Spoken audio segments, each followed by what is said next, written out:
Hey folks, it's your boy Iceberg Bricks, and welcome back to another edition of On the Icebox. And I'm your boy Iceberg. Today, my guest is from the West Coast, West Side. My guest is a famous creator, Lego creator. She's a great talent. Holly Webster. Holly Webster, how are you? I'm good. Hi. You really built that up. What's going on in your Lego world? Oh, just gonna keep building. Yeah. Good deal. Good deal. I see you got some good stuff behind you there. Yeah, this is my my Lego layer. Yeah. My Fungin. Yeah, you gotta have a release. You gotta have a hideaway from the kids. It's much too good for the kids. Much too good. Yeah, they always find me though. They're always here. I hear you. All right, so let's get to know you. How'd you get into Lego? The $1 million question. So I mean, I played with Lego as a kid, so I was kind of always into it. I wouldn't say I got like fanatical about it. I guess that probably started around college. I was studying visual effects and like 3D animation in college. And that was, I think the Star Wars theme was out. It hadn't been around too long. But anyway, I remember kind of walking the aisles for like inspiration and being really taken with some of the Lego Star Wars sets. And also some of the Lego Batman sets. When the first wave of Batman sets came out, I would start to grab a couple of those, two or three a year maybe. And those were always kind of a fun, like, break from school and work and all that. And it just kind of progressed, like a couple of sets one year, a few more sets the next year. And then once I had kids, it completely spiraled. That was all the enabling I need to buy more and more sets.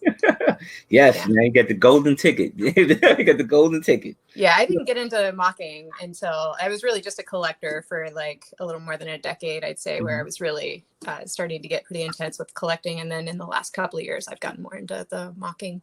Okay, good deal. I think it's wonderful to like, you have that first generation, AFOLs, I should say, the first generation, Lego enthusiasts. And then we have kids, and then most people they shy away from their hobbies, and kids are the primary focus. But if you can blend the two, I think that's great that parents blend the two. Here's my hobby, and I'm gonna teach you my hobby, and now it's a family fun time. And I think that's great to do, to have both best of both worlds, I should say. Yeah, I almost wonder like if I'm just ruining it for them, like if they're just so sick of Lego that they never want anything to do with it. That's also a possibility. Yeah, you gotta watch that. You gotta watch it. You find yourself in the Lego room by yourself, which ain't a bad thing. It ain't. No, I wish that was. All right, so tell me, what's your Lego aspirations? Like, what's the next biggest thing regarding Lego for Holly? That's a big one. Well, considering right now I'm still in the throes of the ideas process, because that's what really sort of launched this craziness, right? Is I put something out on Lego Ideas. It recently hit the 10,000, so that's in the review process right now. Congrats. That was a pretty intense couple of years, with that being the objective, that I was going to get this one project over the finish line and fingers crossed into production. That was the ultimate goal. So I'm still kind of like in that mindset where I almost am not able to think of the next thing. I did build like one big set since then to celebrate the release of a film that I was working on. But we haven't made another movie since then. So I'm not really it takes us, like 3 years to make a movie, stop motion movie. So I don't have like that inspiration striking yet. So I have a couple other things from older movies I've worked on that I want to build. But I don't think they would be for the same objective. I wouldn't bother with trying to get them on Ideas, or they would just be for my own personal amusement. So I don't know if that's like a big goal or not, but they've definitely been on my wish list for a while of things to build. Okay. Okay. I'm not going to say what they are though. No, no, don't. Yeah, Okay. don't get in trouble. Don't, I know how that is. Don't keep, Yeah. Yeah. keep that stuff under, like a feather in your cap. Yeah. That's quite an accomplishment. I want to tell you, like, Thanks. that's big. That's a big deal. It was a big deal. Yeah. Yeah. It was really hard. Oh wow. Yeah. So tell me, how would you describe, this Lego hobby, like your work? I mean, if I was to look at your work, how would you describe it? How would you, Ooh, how would you your style? describe it? Like your style, like describe your style. My style, Mm-hmm. I would say is evolving. Okay. Yeah, I'm experimenting, right? Because like I said, I've built sets for years and years, and I collect a variety of things. I have a large variety of interests. Mm-hmm. So my objective has been to kind of just challenge myself with different types of building and different techniques. So even if, as I go down things I haven't built yet, I can see that there's like, I want to try this. I want to try Bionicle. I want to try more Technic. I want to do, micro builds. Like, I just kind of want to, have a go at everything. One of my favorite things is architecture. I grew up mostly playing with like castles and pirates and stuff. So I really like ships and I really like buildings, and I collect a lot of like all the modulars, and that stuff really appeals to me. So naturally, the first thing that I built was Coraline house for ideas. Mm-hmm. But then my second project was actually something I had never built even as a set before, which was a sculpture. Okay. So it's just something that the challenge is what intrigued me. I was like, ooh, let's see if I can do it. Right. It's like the hardest thing you can do with Lego. I've decided. Yeah. Go big or go home, right? Right. You go big or go home. You got you got to want it all. You got to want it all and nothing at all. Yeah. So I don't know if I have a style. I like color. So I think I'll, which is a weird thing, because like if I look at most of the parts I have, they're actually mostly like black and dark gray. Okay. Again, castles, Batman, Star Wars. Like, I kind of gravitate to the stuff that's actually sort of dark and moody. But so far, the two biggest things I've built are like super colorful and pretty. I don't know. I kind of like, I think about color combinations. I think that's going to be, that's very satisfying when you get a color combo that really pops or really works. So absolutely, I think that's probably going to play into it. We'll see. Mm-hmm. We'll see what my style ends up being. I don't know yet. Okay. All right. We're waiting to see. We're waiting to see. So tell me, like, do you belong to any lugs, any Lego groups, any, like a group of Lego friends? I do. I have some pretty incredible Lego friends. So there's a big one in the Portland area, Port Lug. So card carrying member of Port Lug. Also Portland. Proud rep of Sausage Lug, which is kind of our silly sub lug of that. I kind of have my own like gimmicky thing, which I call Taco Lug. Kind of the antithesis, but open border policy, sort of like anything goes. And I guess most recently we're establishing Tricky Lug, which is the following that Tricky Bricks has with Flynn and Richard. Yeah, Tricky Lug. Oh yeah, I heard about all the lugs. I heard about that. Yeah. They're a movement, man. Lego movement. Yeah, love Tricky Bricks. What's unique about your building process? Tell me about how you start. What do you do that's different from the average builder? Okay, so what I have found is not super common is that I am pretty into digital design. Mm-hmm. So I really like to. I'm very methodic. I take a really long time. I am not a speed builder. To really design and know exactly like what parts I need and generally where they're going to go. I mean, I don't stick to it 100%. So I kind of do like a broad, like for Susan, we'll talk about this later, but like for Susan, I basically designed like the shell of it just so I kind of had a general idea of, kind of size and shape and all that. And then I kind of worried about all the internal structure for how it was all going to hold together and all that. I decided that after the fact, but like for the Coraline house, I built, about 90% to accuracy digitally first. So I made sure that I knew what parts I was going to need and that things were going to work together. And then there's stuff that you have to fudge as you put it together to realize there's stability issues or angle issues or, just connection issues in general. Okay. But I find that's not it's actually not that common that people use digital tools. That's actually like a complicated process. Like, it's a lot of folks that just can't grasp that digital concept just yet. Yeah. But I mean, when you do, you see the difference of it. You see, and that separates the top builders from the average builders. There's a lot of pros and cons. I'm envious of people that can just take a random bucket of bricks, and people like Boone, that just make something like ridiculously amazing with just some random. My brain doesn't really work that way, or maybe I just don't allow it or trust it. I just don't have a confidence in that way. I really like to. I'm a trial and error kind of person, and I really like to try it 10 times over before I feel like it's just right. Okay, good deal. All right, so now you're immersed in your work, your Lego work. Do you allow other people to see like your building process at all along the way? Like outside of my family?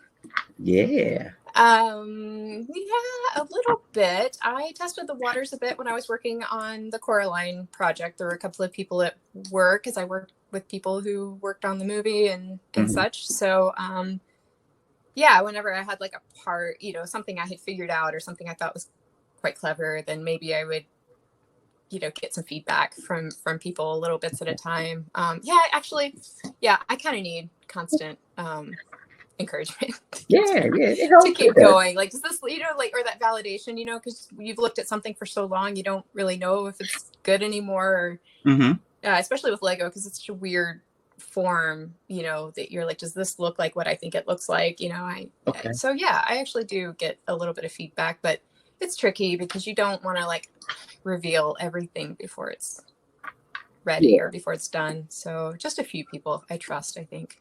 Okay. You have that nice little knit circle. That's good to have. Now, do you have any hobbies outside of Lego that you may like bring over into your mocks a bit?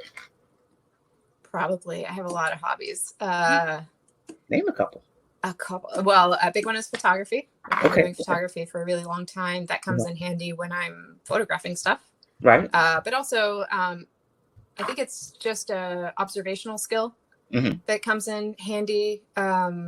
Just again, going back to color, well, I grew up as an artist, like learning fine art, and I went to school for art for a couple of years before I went into like more graphic design and 3D animation. Okay. So, most of my life I've spent learning like what looks good. So composition and color theory and, line quality and things like that I think definitely play into form, like when you're trying to make something look right, look good. Right. That probably plays into it quite a bit. And then I have other skills, like I like to, anything crafty, I like to crochet and knit, and explored with all those different kinds of crafty methods that I think also kind of play into just problem solving and coming up with creative ways with a minimal amount of tools and materials. Okay. So I think it all comes together. Yeah. Now tell me, because you had, quite a few projects. Which one could you remember was your most difficult project? Well, for different reasons, they're all equally difficult. Coraline was pretty difficult because that's how I was learning to use the digital tools.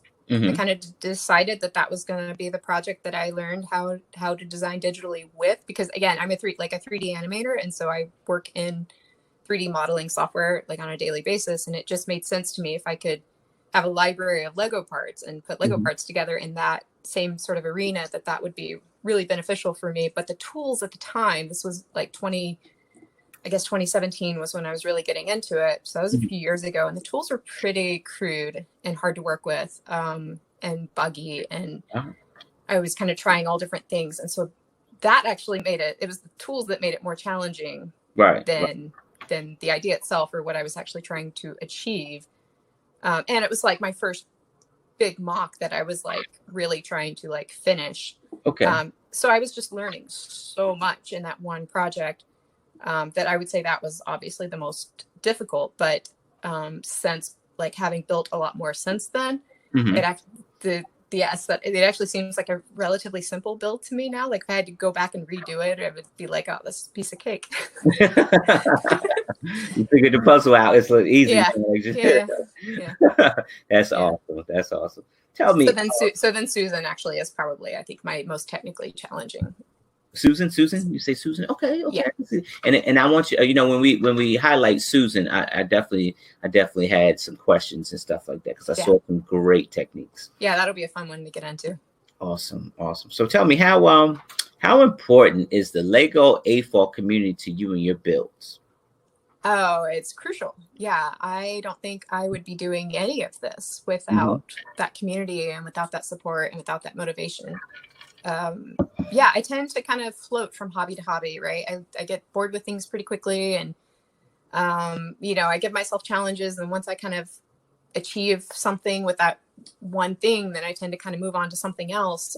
So it's kind of incredible that I've stuck with this one thing that I've been obsessed with for so long, and it only gets like more and more intense. And I think a lot of that has to do with the community that I'm involved with, because we're kind of feeding off of each other, and I'm inspired, every day I see what people are building, and it's like, it gives me ideas. It gives me, there's new parts that come out all the time. And so there's always something kind of new and fresh and different and challenging. And like I said, I kind of have this long list. It's not just one challenge. The challenge isn't, building with Lego. It's, building in this way or building in that way or building this one thing and then this other thing. It's kind of endless. So, and then having those like conventions, which, I don't know when we'll start having those again, but that was always a driving force for getting involved, and building with your friends and, having a good time around this one thing that, binds us all together. Yeah, right. Yeah, absolutely. I think it's awesome. I've never gotten this kind of satisfaction. Most of the hobbies that I have, I don't share with other people. They're very like personal things that I do by myself, in my own little kind of like headspace, So this has been really interesting, like getting to share this with other people and finding like having all these bonds with people over so many common things. It's pretty new to me. Yeah, it is. And I like you said, going to the conventions and sharing ideas and stuff like that. And that's what it's all about. You work up that mock to that moment. So yeah, definitely. Which one of these builds are you the most satisfied with? Now you got many babies here. Which one, if you say, all right, this is my watermark series right here? It's gonna have to be Coraline. Okay. That it's such a people pleaser. I'm so. You never know, right? You never know when you're building something and you put it out there for people, like what the reception's going to be. You don't know. Coraline's a fairly niche fan base. Like, I don't know if anybody, I know it's an independent stop motion film company. And so first of all, I don't know if anybody's seen the movie. I don't know if anybody cares about it. I don't know. Like, that was kind of my question, when I was 75% of the way building it or designing it, and I went to my first LUG meeting. It was basically to get that feedback from people who knew what they were doing, to say like, is this good? Because I have no idea. This is just a fun little thing I've been doing for myself. I kind of wanted to put it on ideas, but I was sort of scared too. Cause I'm like, I don't really know if anybody's going to get it or like it, or if it just didn't know what its worth was. And so far the feedback that I've gotten for it is just like so far beyond anything I can imagine. That's it's pretty satisfying. Yeah. That's awesome. I'm pretty pleased with it. Cool. So you mentioned, you had your interactions with LUG members and even like you showed one of your prized possessions to the LUG members and they accepted that. Which one of your Lego memories, your Lego interactions that you that are most memorable? Which one of your Lego interactions that you have in your life is most memorable? Well, it's related to Lego, but it wasn't really with a Lego person per se, but connected to this whole experience, like the Lego hobby, and then having made my Lego art and then putting my Lego art out there for people to see, led to an opportunity for me to meet with Neil Gaiman, who is acclaimed author. He was the author of the Coraline, the book. That the movie was based on, and I'm a huge fan. I've been a fan of his since I was a kid. and like a teenager, you know. And I just never would have imagined like that these paths would cross, you know. So but yeah, I got his attention and I got to meet with him, and he was telling me how wonderful he thought it was, and tweeting about it. And I mean, that's like, I'm never going to forget that. That was amazing. Right. Awesome. Yeah, awesome. That is a memorable experience. Yeah. I want to tell you, it definitely is. And I appreciate you for sharing with that.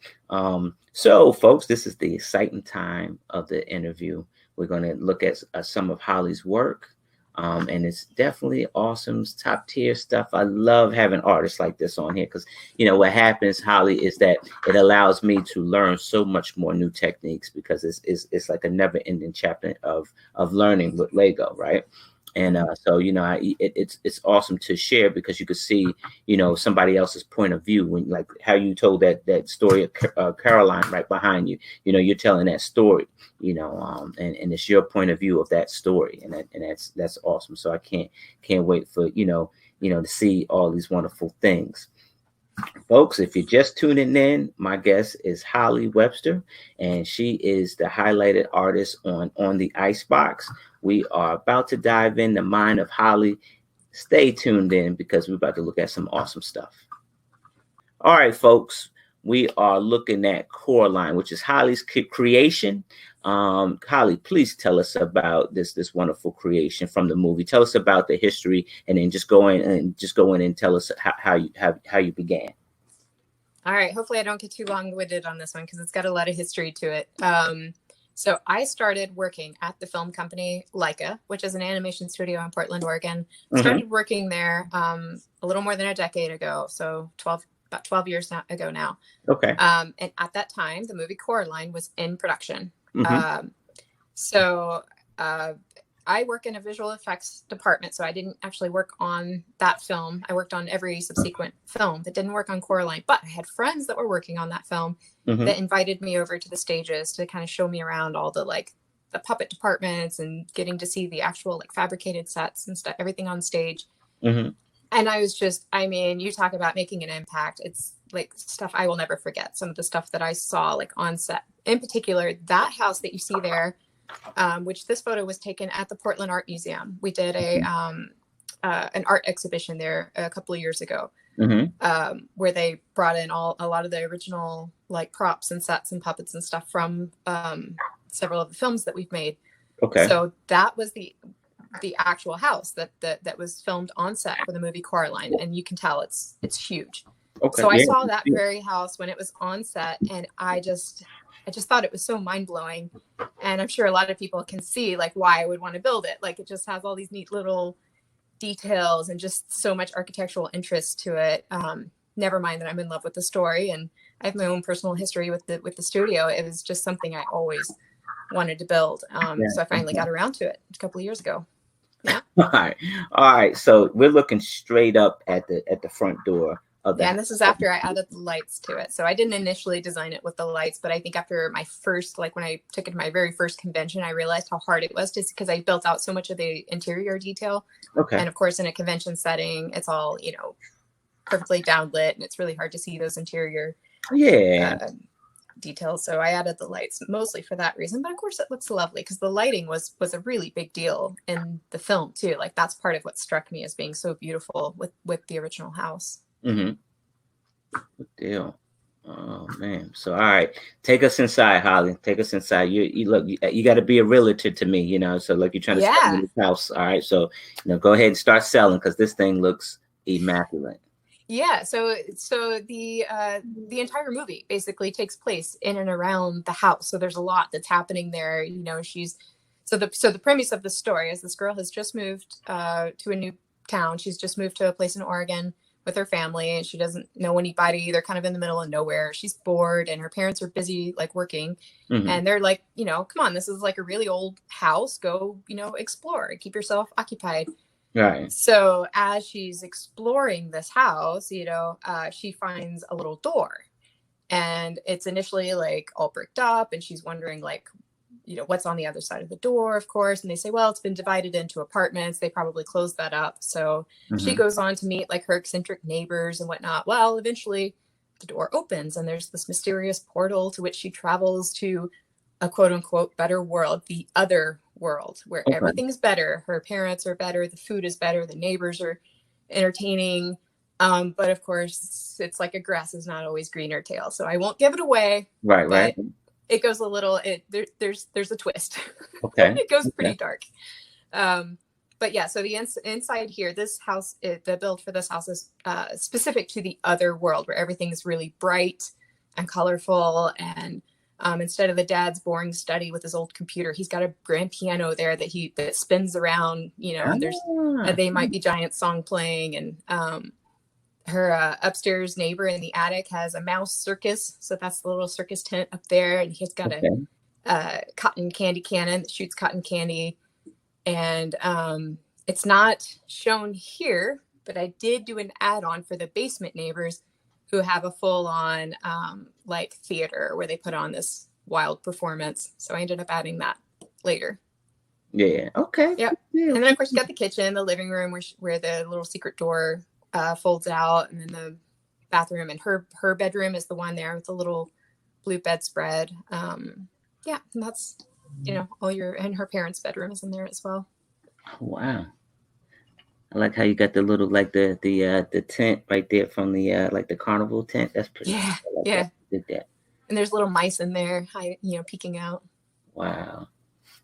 Of course, you'll see, like, I think you might not be able to like zoom into some of that detail, but like as I was staging it, I put the little mice kind of peeking out from the tent. But then if you look around like the edges of the place, you might find like some rats hiding out, because basically the mice like are, posing, or the rats are posing as mice.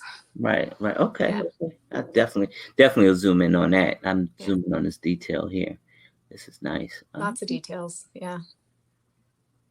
Mostly I just wanted to get some of the little like Victorian, touches in there. And then of course the major like movie plot moments. It's been really fun. Like people who are super fans, we get to play this sort of look and find game with. Like they'll ask me, did you get this in there? Did you get that detail in there? And then they inevitably end up finding it and they get super giddy about it.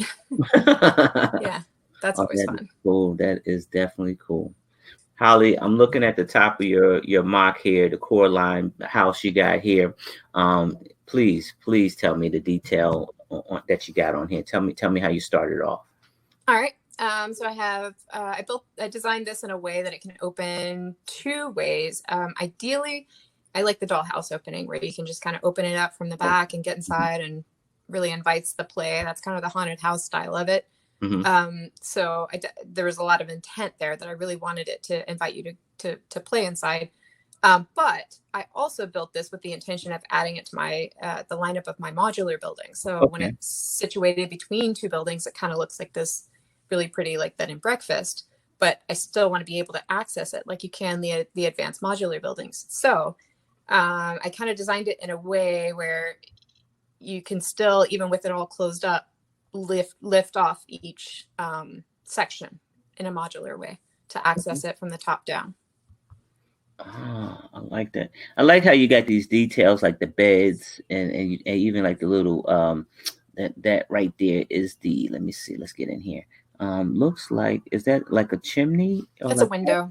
Yeah, that's the little dormer window in Coraline's room. Yeah, so you see from the top. Yeah, I had to fudge it a bit. That's actually supposed to be like a perfectly round window.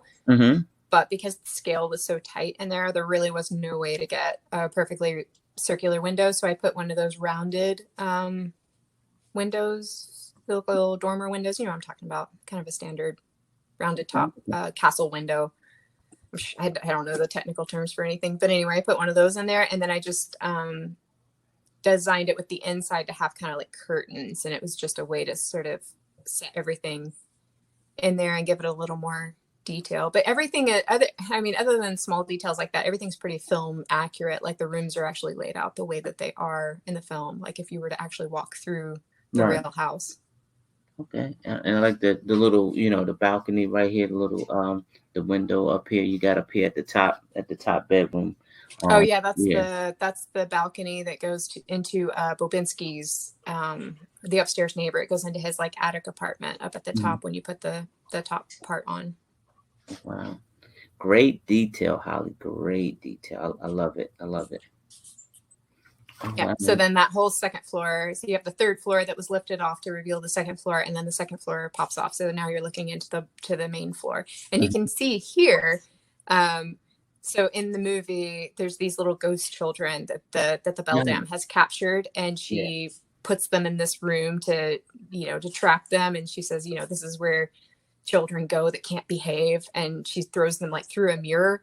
So in that corner, right next to the piano, there is where that hallway mirror is, and then there's just that little room, that little compartment right behind it. Okay. Wow, I tell you, the details you got on the brick built piano, that's superb. Even the living room you got here. Oh man, nice use of colors. I'm loving it. Like the kitchen. The kitchen you got here, and that, man. I'm telling you, folks, definitely vote this for Lego Ideas, because I would love to have this in the city. Oh, it's already hit the 10K. Now we're just counting on the Lego review board to approve it. Man. Yeah. Man. It's on it. It's they shot a lot of good projects down. I don't know why, but they did. Yeah, this one's gonna be a tough one because it's competed. Like, I think this has set a record for the number of entries that made it to the 10,000. It's like 26 or something. Nice in that category. So it's gonna be some stiff competition. I'm trying not to get my hopes up, but I'm just glad it made it that far. That was a huge goal to meet.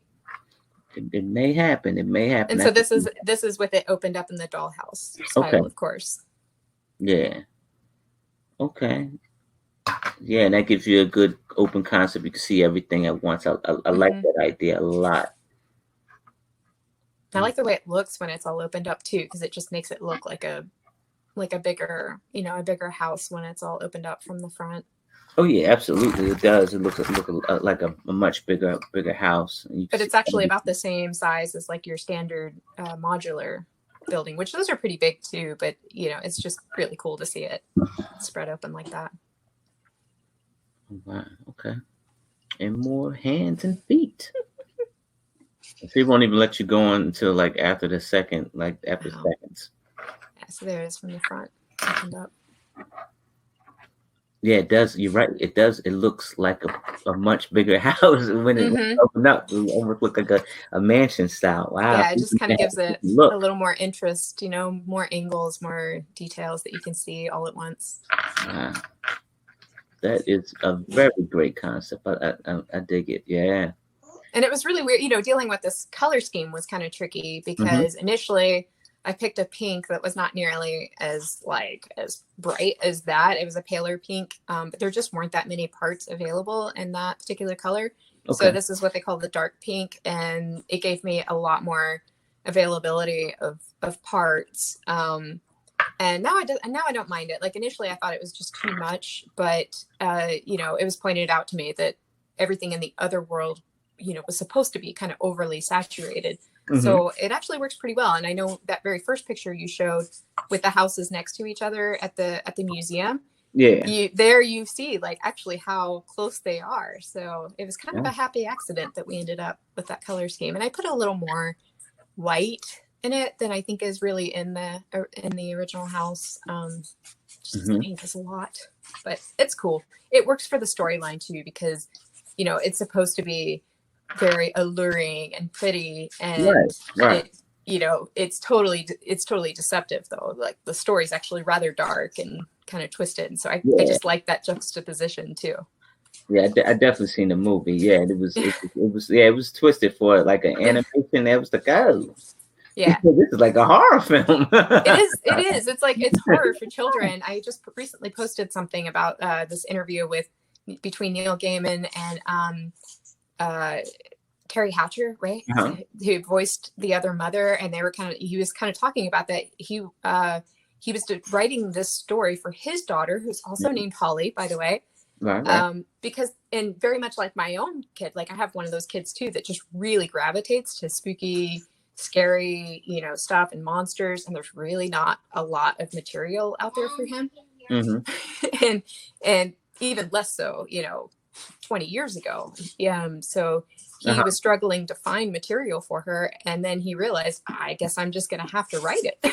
Right. So he actually wrote the story for his own kid. That's cool. Yeah, that's something that you could leave to your kid. Yeah, that's I think that's one of the best things that you could probably do is leave something behind for the kid. Yeah. I just picked up on something, and I like how you use the stairs, like you use the banisters as stairs. I love that piece. I love how that piece usage that you just did there. Something so simple, but it looks so effective. Like it looks like it gives you that recessed stairwell there.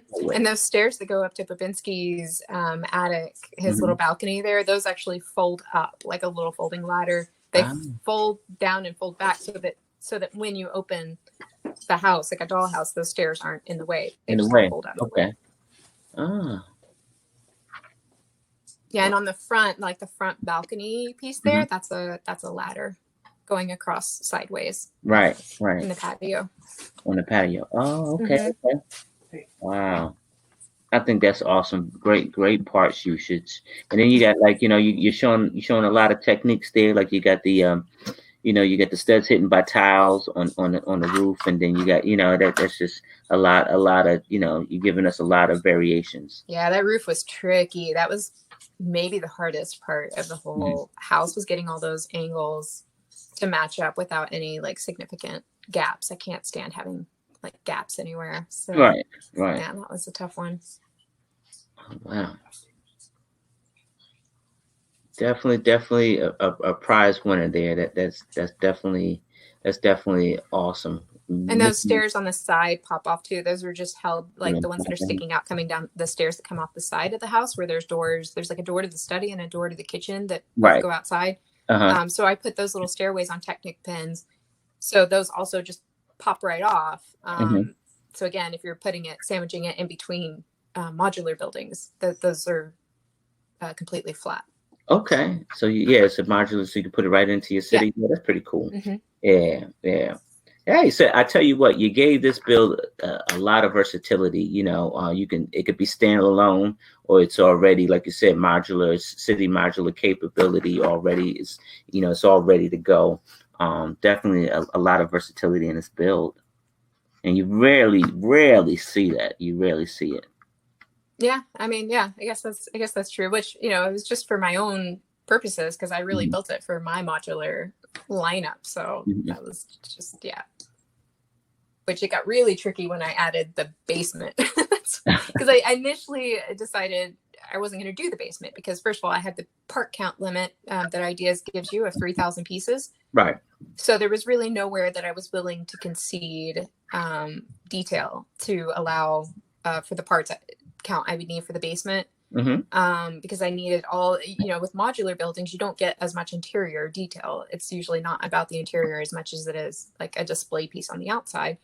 This was kind of almost the opposite, where it was like really the whole movie's taking place inside the house, but obviously it needed to have the same aesthetic on the outside. So I ended up eating up, that entire 3,000 part count with the inside. But then after, having it out there for a year and a half, I kept getting that question. I'm like, well, where's the basement? Where's Miss Spink and Miss Forcible? Right. I was like, yeah, you're right. This isn't really finished without them. And then, so again, kind of for my own amusement, I ended up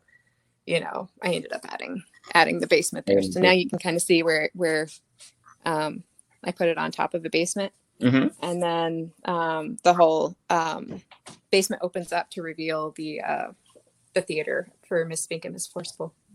So there you can kind of see the basement built out. Right. So here's kind of like Act 1 with Miss Spink. My figures aren't in there, but that's Miss Spink's like act where she's on the boat and she's dressed like in a fish costume. Okay. And then I built out like Act 2 with like a trapeze act for Miss Forcible. Well, Miss Forcible and Miss Spink. And then this is the little Scotty dog audience sitting there watching. Yeah. You can make me go back and watch this movie again. Yeah. And then I've got the little hand crank here for the piano. I keep it attached to a motor when it's at a convention. Man, we have got to have this set. Yeah. Wow. Yeah, that's pretty fun. That's fun pretty cool. features. That is very cool. And of course, the cotton candy does actually shoot cotton candy. Ah, okay. Cool. We have got to see that. We definitely got to see it. That's a good one. I've watched it many times, and I haven't really gotten sick of it yet. I've heard, it's so funny. I've heard some people say like their kids, like especially like 4 and 5-year-olds, the really little ones that haven't connected to the scary stuff yet. Mm-hmm. They will watch it like every night to go to sleep. It's very soothing for them. Yeah, I can see that. I can see that a lot. Yeah. The music is very like soothing, Oh yeah. Until it's not. Yeah, I could definitely see that. Because I've seen that, and it kind of makes you, like you said, it kind of affects you a lot. It does. Yeah, it's like it's not boring though. It's just, it's just it's just a slow pace. All right, we are checking in with Holly, and if you just missed it, you're probably gonna have to rewind it. That Coraline build is spectacular. Now we're on to the Lego Sun Studio, and I'm looking at some more spectacular techniques. That guitar that you got on the front of that building is amazing.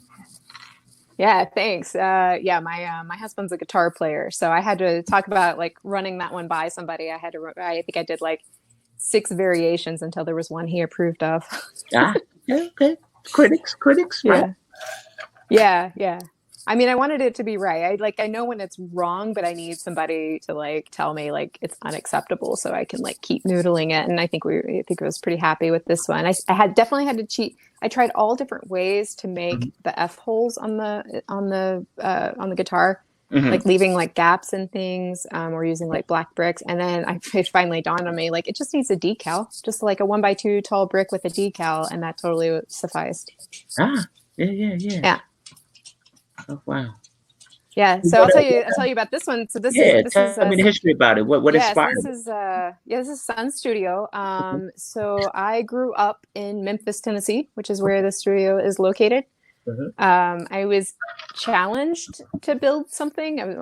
I won't say pressured, but I felt some pressure to build something for the music competition that was recently on Lego Ideas. So somebody kept prodding me to enter something. So I had all this pressure. I had all these different ideas, and I had like, I don't know, a week or 2 to come up with something. And I wasn't sure. Again, this is kind of one of those things where I'm like, nobody's going to know what it is. Nobody's heard of it. But it's it's called the legendary Sun Studio in Memphis, Tennessee. It's what made it most famous, which is why I have the lineup here, is the 4 musicians there that are pictured there. There's Sam Phillips, who started the studio, is on the left there. It's like, I don't know if you can zoom in a little bit. Yep, I can. Yeah, so Sam Phillips is the owner. And then I think, if I've got it right, Elvis Presley is to his right. Okay. He's obviously pretty famous. And then next to him is Johnny Cash.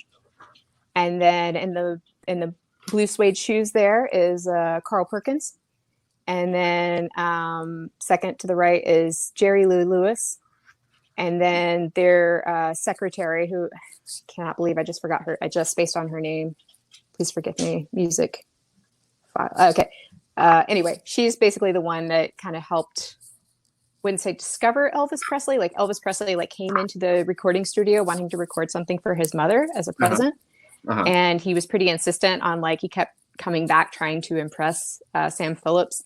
And she's sort of the one that was pushing for him, to be heard and, to take him seriously until he finally had a hit that they were, that launched all of the things, Elvis Presley and Sun Studio. Okay. So anyway, it's those 4 guys there that, I forgot what it was, the Quartet. The $1 Million Quartet is what they're known as. $1 Million Quartet. Okay. Yeah. Big names. So they're definitely big names right there. Yeah. I mean, there's other people, like I really wanted to include like a BB King figure and some other figures that, you know, Sun Studio is famous for, but I don't know that like they're not as like associated with that particular recording studio as like this one. It was like that one recording session with those 4 guys that kind of like put it on the map. So, you know, again, going to Lego Ideas, you get limited with parts and with figures. So I was kind of brokenhearted about it because I love BB King. I was like, really, he kind of deserves to be there more than they do, but I get it. Yeah. Right. My husband shot me down on that one. He's like, yeah, just don't worry about it. Like, okay. That's cool. Let's see. Oh, you can get some boots. That's awesome. It did not make it, by the way. It was like a competition. It did not make it to the top 10, but yeah, that's all right. You'll get them. Yeah, I actually went to school with a couple of kids who now help run the studio. So it was, it was kind of fun to send the project to them. They loved it. Yeah. Oh, that's cool. Yeah. Maybe we'll see if we can get a commission out of it or something. Yeah, that should be the next move right there. You know, I wish I was more like monetarily motivated. You got some good stuff, Holly. Yeah, and I guess you can go to the pictures where it all opens up in the back. So originally it used to be just kind of a one-room studio, and then where the guitar is on that side was just a restaurant. But then they eventually like bought out that whole area. So now the restaurant's kind of like a 50s style diner or cafe. So they've got like a little souvenir shop in the back there. So again, opening up like a dollhouse because that's how I like to play. Yeah. I was kind of worried about all the similarities, you know, with the Coraline house, being that it was the second thing I was putting on ideas, but man, it just works, you know. I made sure so that drum set that's there, I don't know if there's a better picture of it, but the drum set that's in there was a drum set that U2 used to record a track for Rattle and Hum. Okay. It's in the Rattle and Hum. It's on the Rattle and Hum video, like documentary. You see them playing on that drum set in that studio there. Okay. So I had to make sure that was somewhat accurate. Okay. Let's see if we can find one here for you. Yeah, so that's with it closed up, and that's with it open. Yeah, I should be able to zoom in there, maybe. I think that's no, is that as far as it goes? I'll get in there with another picture, though. I'll get in there. Okay. All right. So that's the $1 Million Quartet recording their session. Okay. And then you should be able to see a little bit of the souvenir shop and then a little bit of the recording room. Mm-hmm. And then the upstairs is just like some display cases. And then there's a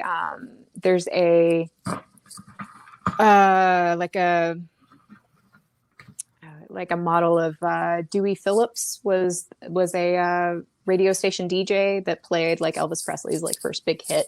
Yeah. And so they set up like a simulated office up there that looked like his original like radio room in the upstairs.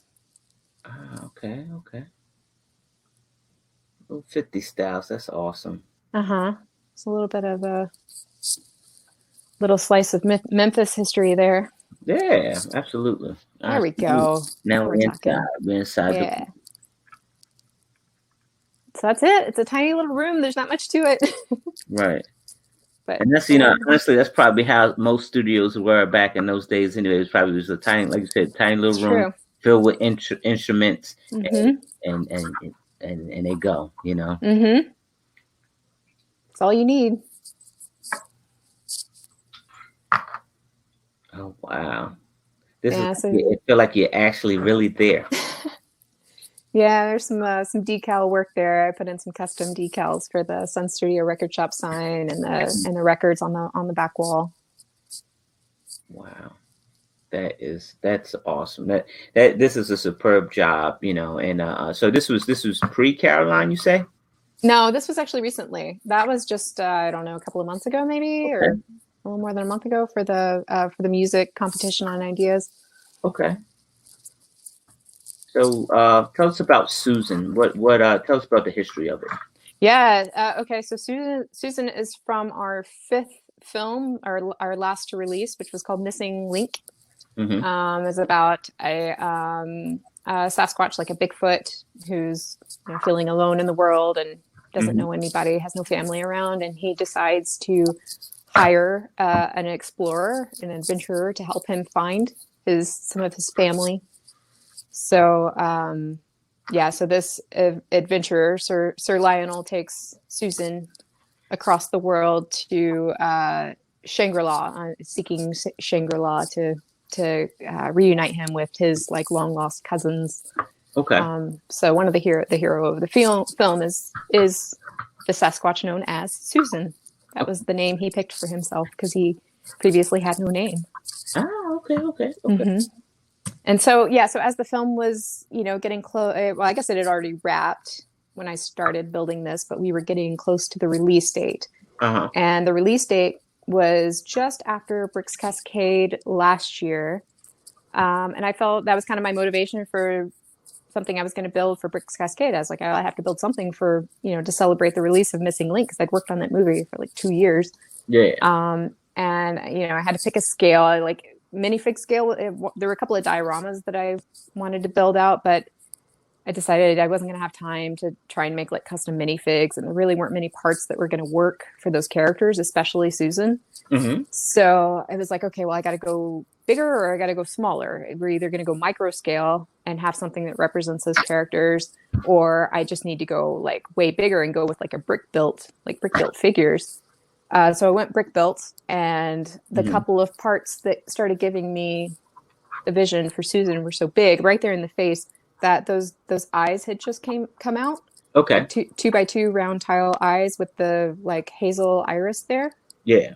Those had just come out. And then also those little pink macaroni tiles that make up the nose. Those were also fairly new pieces.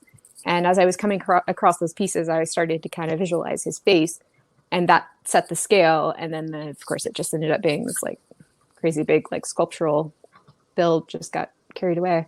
This thing looks just like the one off the movie. It does. Thanks. There's a lot of personality. You actually capture every curve, every pin stroke. You caught that with this Lego. You almost. The only note, and I know you're not supposed to point out like the things that are wrong with your work, but it bugs me to no end that the top of his head is not completely rounded. Yeah, it's really supposed to be kind of pear-shaped, like an upside-down pear, where the top is really round. And I tried everything to try and get that to be like a full, like half-circle shape on the top of his head. And there just were not those pieces and those colors to make that happen. Right. And then I was going to give him a hat to kind of hide it, and I just didn't get around to it. It's him. It's him. Yeah. You could tell that it's him. You can get one of these youth, and they could tell that's Susan. That's him. Yeah. I mean, that's again one of those things where you run it by people, and you're like, does this pass the sniff test? And they say, yeah, I know who that is. Then you're like, okay. So yeah, there's the inside of his head. So I built it kind of like an oversized, brick head, basically, with just a lot of snots and brackets, studs facing out, so that I could panel. I made these like rounded panels that sort of made up all the sides of his head that just sort of pop on there together. Okay. And then you can see it's on like a little turntable, so his head, turns a little bit. And there's lots of technique in there to keep the structure. Wow. It's really solid. As many times as I've had like his head in a bag, like thrown in bins and stuff, it manages to all hold together. You can tell that is very, very structurally sound. Yeah. Wow. Great techniques. Yeah, I dig it. I dig it. Yeah. Let's see. More shoes. Let's see here. All right. Okay, so these are the parts that are making up, it looks like, the arms. Okay. So just using a lot of clips to handles and long plates to connect those all together, and then then you can kind of wrap them all together in a circle. Right. Yeah, and so I think that's probably a pretty standard way of doing things. Although I didn't know that. Again, like, this was like my second big mock, I guess, where I was really figuring this stuff out myself. And And yeah, that allows you to kind of panel over it. So then I put all the round, like the curved slopes and stuff around the outside to smooth it off. But that's the internal structure. It's pretty basic. And then I have this little, socket, ball and socket connections for the joints. Let's see. Oh, wow. There's some more of that. These are maybe the legs. I kind of did the legs and arms the same way. They're all very tubular. Right, very tubular, yeah. Uh-huh. Okay. And then that's probably the Technic, like rods that I have going down the center of them. Okay. Yeah, so that's kind of wrapping them around, and you can kind of see the Technic pen with the like 4 stud plate connectors there is sort of what's connecting the system to Technic, like the lift arms to, or the Technic bricks. I think I actually used combination of Technic bricks and lift arms, and then connects those two kind of the system like plates there. There you go. There's the I was wondering how it was like layering in a cake. I was how exactly it was going to happen. That's pretty cool. Yeah, so that's generally the structure. Wow, look at the hand. The hand is articulated. Yeah, I was having a lot of fun with the hands. Yeah, giving myself like high fives and like putting them in, poses. And you can see the scale of it there, though. It was just getting so big. That's like a real person's arm. Like, it was. I know. I think there's a picture in there where I was comparing the foot size. Like it was about the same size as my own foot. Right. Yeah. Oh. You're supposed to be a Bigfoot. Right. Bigfoot. Yeah. Yeah. Absolutely. Yeah. And there you can kind of see that each side of his head, how those all kind of come together like a puzzle. Right. Yeah, filling that was a really interesting challenge too. Filling in all those like getting those shapes to kind of curve around the side of his face. Mm-hmm. And it's actually a similar problem that our puppet department had with this character as well, because they're dealing with fur. It's got to have fur all wrapped around. Well, they use this a technique called face replacement. So they're basically doing the exact same thing where they pop the face off and they put another face on to change the expressions, and they can't have a visible seam there where the faces come on and off. And so it was kind of funny that I was facing the same exact challenge in Lego medium. Yeah. And there's his chest. That's like a chest plate. The vest, the clothes, because he wore some very expensive clothes. He did.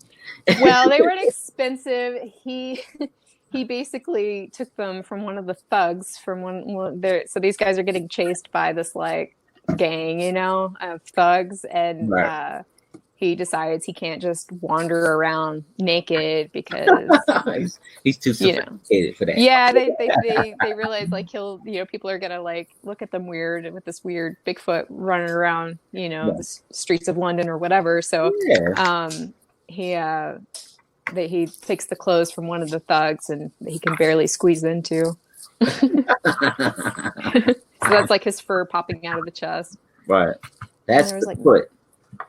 Yep. And there's the foot model before that got attached. That was tricky too. Trying to get those feet to attach the legs was very difficult business. And I don't know that I did a very good job of it or not, because he doesn't completely stand up on his own. I think I had grand visions that I was going to have Technic pieces going all the way through the foot, and we're going to attach to something, like attach them to something like with our puppets. They sometimes will actually tether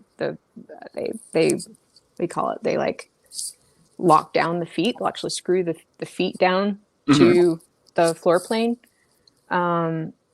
So there was like that option, or another thing that our puppet department often does, tie downs. Thank you. They tie down the feet, or they will use rigs. Okay. And so they have a pole that attaches, to the back of the figure, and that's what will help them kind of like suspend the characters in the air and things like that. And then we go in and we do what's called a rig removal, where we go and paint that stuff out in post. So I couldn't really think of a good way to do like a tie down method that would work in a convention setting where there's anything for sure that I could tie him to that would keep him keep him upright. Okay. So I went with the rig method, and basically I borrowed a rig from our rigging department and stuck that up his butt just like a puppet, and that kind of keeps him from moving. Yeah. Whatever works. Yeah, whatever works. These are obviously really top heavy. I mean, that's just his design. He has like skinny legs and big round body. So yeah. Indeed. And that's probably that's from all the trial and error of me trying to attach the feet to the legs. It's just like my technique mess. I had no idea what I was doing. Yeah. But it looks great, even though we didn't know you know what you were doing. It looks great. Yeah, but that was the part I had. The internal stuff was the stuff I had to figure out like after the fact. Like I was so proud of myself for figuring this out. This was like at the hip connection where the legs actually connect to the body. So trying to get all that to connect, and then I used several pins in several places to just pin it all together, and then I did it in, again, kind of a component modular way. So basically the legs and feet are connected together, and then they connect to like this like hip section that sits on top of it and pins together. Yeah. And then like the torso minus the chest fits onto that, and then I have you probably see it maybe in the next couple of pictures or something. You'll see this kind of crisscrossing of maybe after the ads. My goodness. Flicker. It's the worst. Yeah, they are. Okay, so there you can kind of see the hips sitting on top of the leg structure. Okay. And then there's and you see those Technic beams, lift arms that are sticking up. So that's what the next section goes over. And then those pin into place as well. So go to like the next couple of pictures. Let's see. Yeah, there you go. And so like I said, the top minus that front vest piece goes on top of that, and you can see where that's all getting pinned in place. And then I have these like this crisscross of Technic beams there for structure and support to keep it from anything from like, it just keeps it centered and sturdy. And they all pin into place, and then the head goes on top, and then I've got actually like another beam up under the collar there. That collar just kind of goes over it to hide it all. But there's another like beam crossing over and pin to keep the head on. Oh wow. Okay. This is pretty a great big deal. Like it's a lot that's going on here, and I hope that he's still alive. Like I hope you didn't break this down, because it's like this is like a he's right there. I put him back together last night. He's happy to be out of his bin, actually. Yeah, he's pretty big though. Takes up a lot of space. That's good. So all right, we're looking at Susan now, and he's got his vest on. He's that grin he's got is it's very mischievous. It really is. This is, oh man, this is amazing. Like, it's just amazing how you have an eye for this thing, and even like you knew what it took internally to achieve the outside. So like me on the outside, I would never know what was going on in the inside until you just shared that. And it's just like you got an eye for the internal to get to the end result.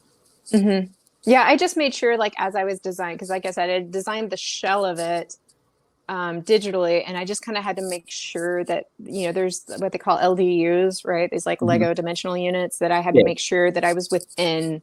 So I would kind of stack like bricks, and plates and stuff, or brackets, whatever, side to side, and just make sure that they connected, so that I was kind of within this this range, that I knew everything. Like, I didn't know what parts I was going to use. Like, I knew it was going to need a Technic structure, but that was too hard to try and lay out digitally.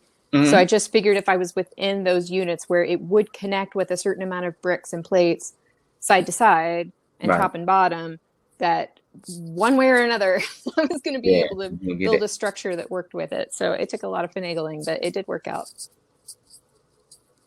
Oh, wow. Yeah. Some more parts and pieces, because I just had to build him like one section at a time, and then kind of put all those sections together. And I think at one point, of course, this is like crunch time. It's, a month before the convention or something, maybe less. And of course, and as I was finishing these sections, I was like putting them in a cardboard box next to the table I was working on. And I think at one point my son came in and like tripped, and of course he fell right onto that box. Everything I'd already built. Oh. And so that's the situation where you're so glad that you have a digital design, because I could pretty much go back and it's like almost like I had instructions where I could kind of go back and see how I had put it back together. So it didn't take too long to fix it. But man, yeah. For a minute that was pretty devastating. I bet. Like, oh, what do you love? Yeah. The Lego or the kid? Like, oh, it's like, yeah. Of course that would happen. Yeah, you had to land right there. I bet that plaid, was that plaid like difficult, or like was it like very, it seemed like it was very repetitive, but like was it like difficult? Not really. I mean, it was repetitive around the arms and legs, but that was to my advantage, because once I found a pattern and pieces that were available and worked, I could order those parts like in bulk, which is nice. Okay. But like around the vest area there, around those edges and around the shoulders and stuff, wasn't, no, I had to use some like wedges and lots of curves and slopes and things like that to kind of soften those edges a little bit. And it was kind of fun, and I like the color scheme. Again, I went with this yellow orange. What do they call this? There's a specific bright something. It's a yellow orange. I forget what the Lego color is now, but it's not straight up yellow. Right. So again, sometimes trying to find parts in that particular color was a little tricky for some of the parts. And the rest was like reddish brown for his clothes. His fur there, like on his hands and stuff, was a dark orange, and that was hard. Those were hard parts to find in that color. Yeah.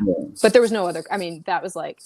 That had to be the color. Yeah, that had to be that color. Yeah, I was like, nothing else is going to suffice. It has to be this. And so sometimes I was paying like $1 a part for just a couple of parts. It was rough. I've been there. I believe it. I do not pass judgment. I do not. I've been there. If you got to have the color in that part, you just have to have it. Yeah, luckily a lot of it was, again, just this kind of greeble effect for it. So I could get away with using some parts instead of others. But there were some parts I was just like, man, I just can't use like a 1x3 slope everywhere. Like, I'm gonna have to have a little variety here. And there were some corner plates and even some bricks that were just ridiculously expensive in that color. And then his chest was like an olive green, which is also another color that's not super common, but I didn't need that many of those parts, so that wasn't too bad. I got you.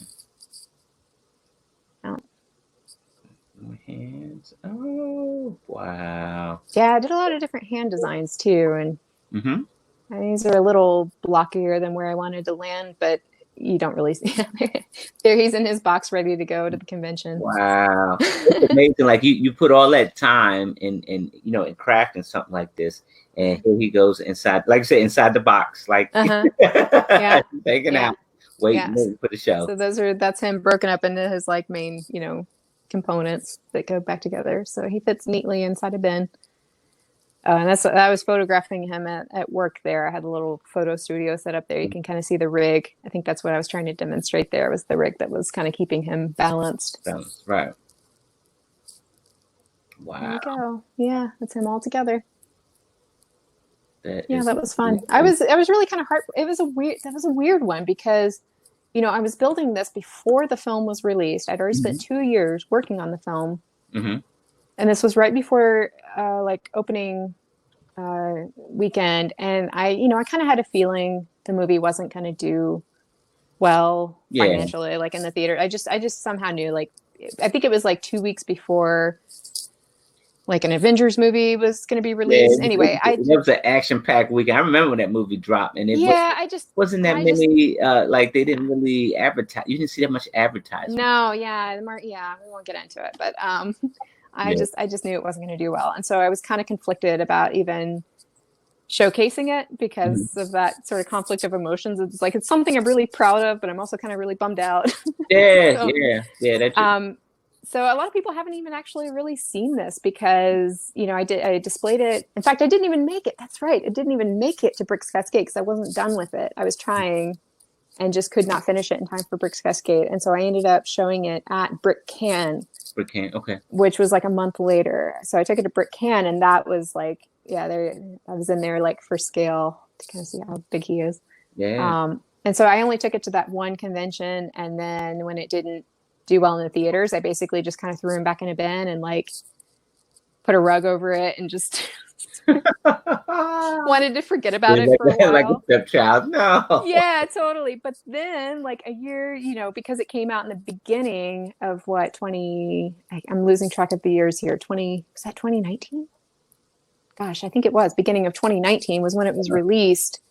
And then we ended up earlier this year because you have the awards a year later, right? All the film awards and stuff, the Annies and the Oscars and the whatever.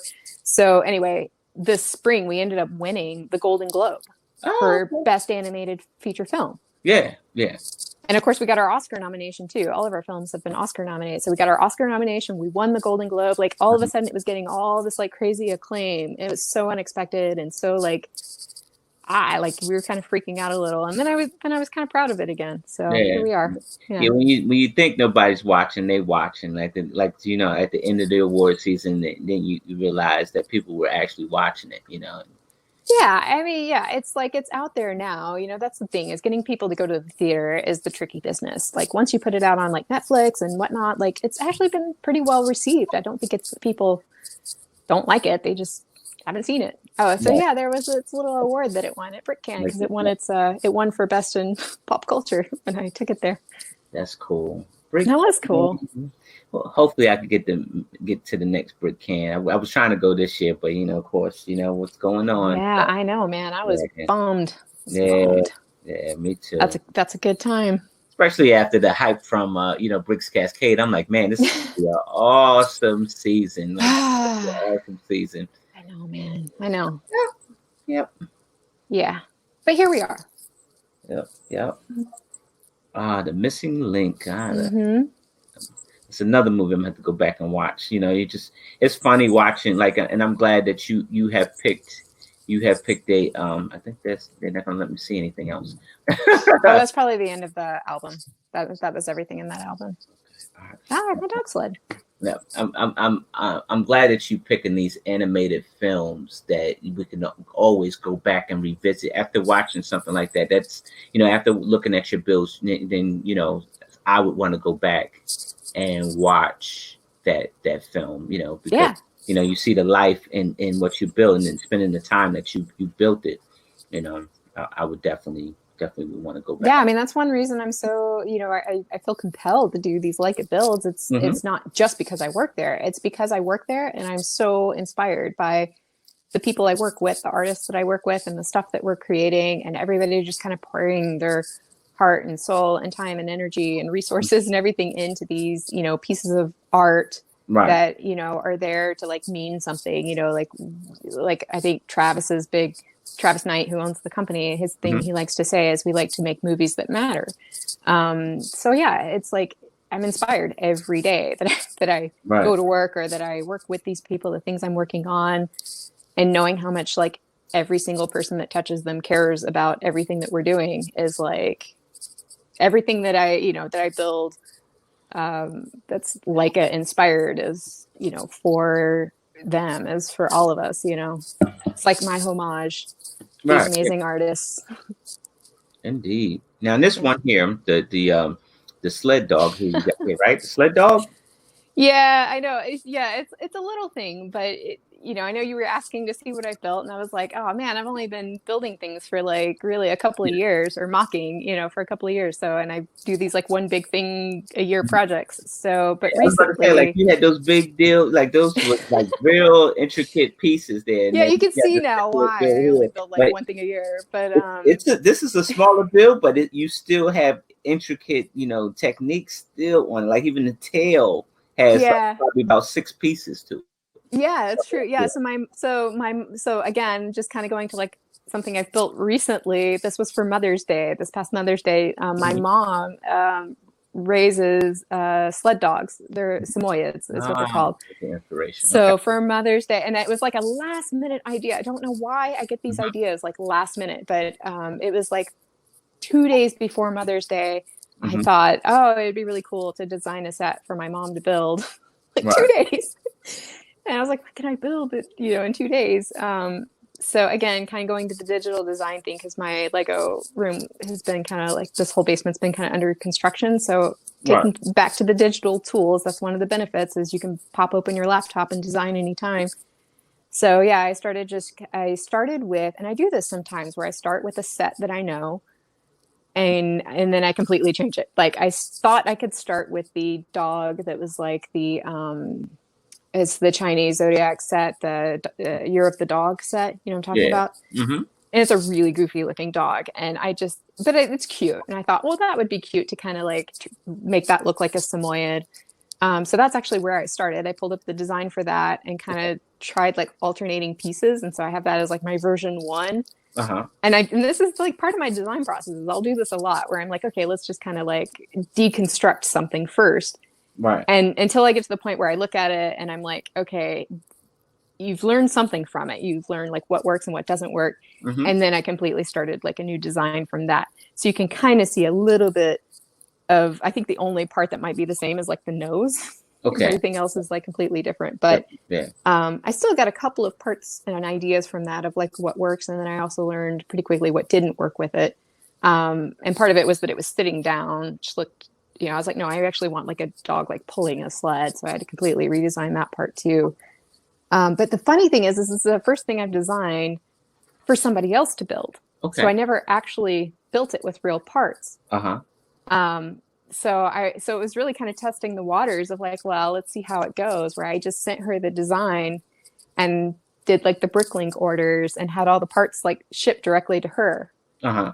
And sure enough, she sent me some pictures where she got all the parts and she put it all together, and it was pretty cute. Yeah, that's real cool. Yeah, except of course, once I actually saw it, like when she sent me pictures of it built, I immediately was like, ooh, I need to like adjust that and change that, and I need to redo this thing completely.